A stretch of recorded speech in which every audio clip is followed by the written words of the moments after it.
Mr. Marston, I've been hearing about your plans. Have you, Miss McFarland?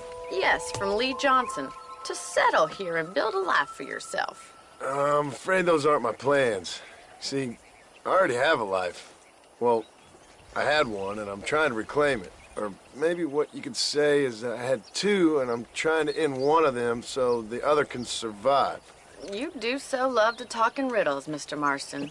Do you do that, I wonder, as a substitute for having anything interesting to say? Probably, Miss McFarland. Oh, call me Bonnie, you fool. Call me Bonnie. Miss McFarland, I'm married. I have a son. I had a daughter, but she died. Years before that, I rode in a gang. We robbed banks, trains, held people ransom. We killed people we didn't like. Bill Williamson was in that gang. Now, if I don't capture my former brother in arms, great harm will befall my family. Now, I don't suppose any of this is very interesting to you, but I hope it explains why I wasn't so eager to talk about it. No, I do understand. I had no idea. You poor man. Even in this new country, memories don't really fade. My father was an illiterate Scot born on the boat into New York. He never saw his homeland, but to hear him talk about it, you'd imagine he only ever ate haggis and wore a kilt. And he hated the English for what they had done to his great-grandparents that he'd never met. People don't forget. Nothing gets forgiven. That's true, especially when it comes to money. And you know, even now, after all his labors, my father's debts are still terrible. I worry every day about us losing the ranch. It would kill him. My father died when I was 8 years old. His eyes were, well, let's just say he was blinded in a bar fight south of Chicago. My mother died during childbirth. She was a prostitute, and he was her... Well, I don't know what he was. So I was sent off to an orphanage and ran away and fell in with a gang. My word. What a difficult life you've lived. The leader of the gang taught me how to read. Taught me how to see all that was good in the world. He was a great man, in a way. But you killed people. Sure. And I've suffered for it. And that's the life I left, or tried to leave. Said too much, Bonnie. I'm an uneducated killer, sent here to do all I can do well.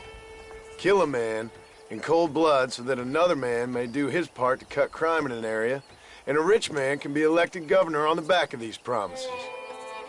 Civilization is a truly beautiful thing, Mr. Marston. Listen, can you help me? Well, I can try. What do you need, money? No, nothing so complicated. I need an extra hand to take out the herd to pasture. Sure. Point me in the right direction.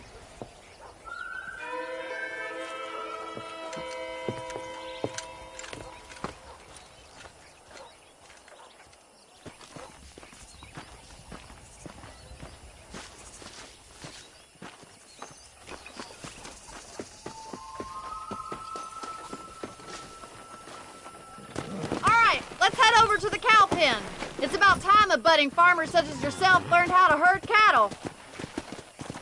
Come!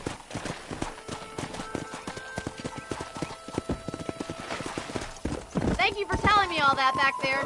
It must have been hard for you. I hope you understand now why I've been playing my cards somewhat close to my chest. I didn't know you had a wife and child. Then again, I don't think I ever asked. They're lucky to have a man like you. Good to see you, Miss McFarland.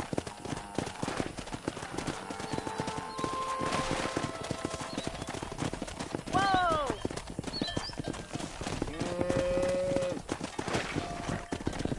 Nice job, Mr. Marston. That's it.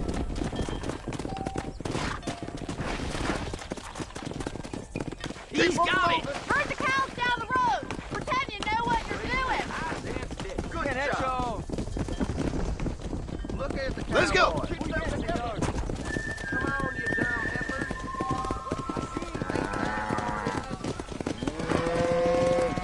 Get right at them! Driving this way!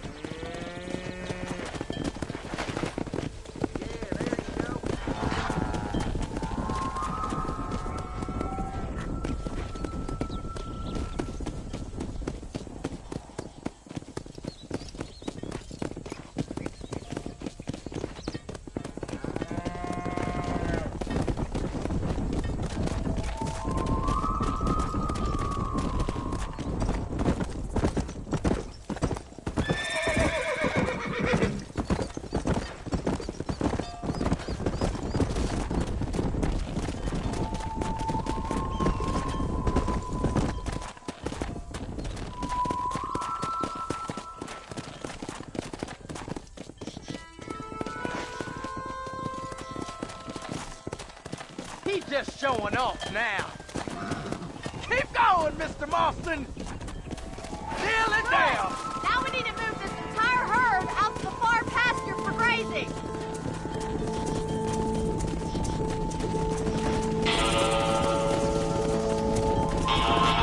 Swing back and forth behind them. Keep them nice and tight. Watch for the runner. Doing great, Mr. Marston. Stay with him. Keep that herd together now. Yeah. Keep him tight now.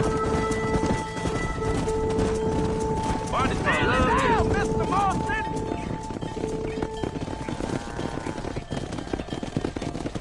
Let's hit it. You're not bad with the herd. Ranching might be your true calling, Mr. Marston. Either that, or you were a cow in a past life. Thank you, Miss McFarland. I'll see you later. I have work to do back at the ranch.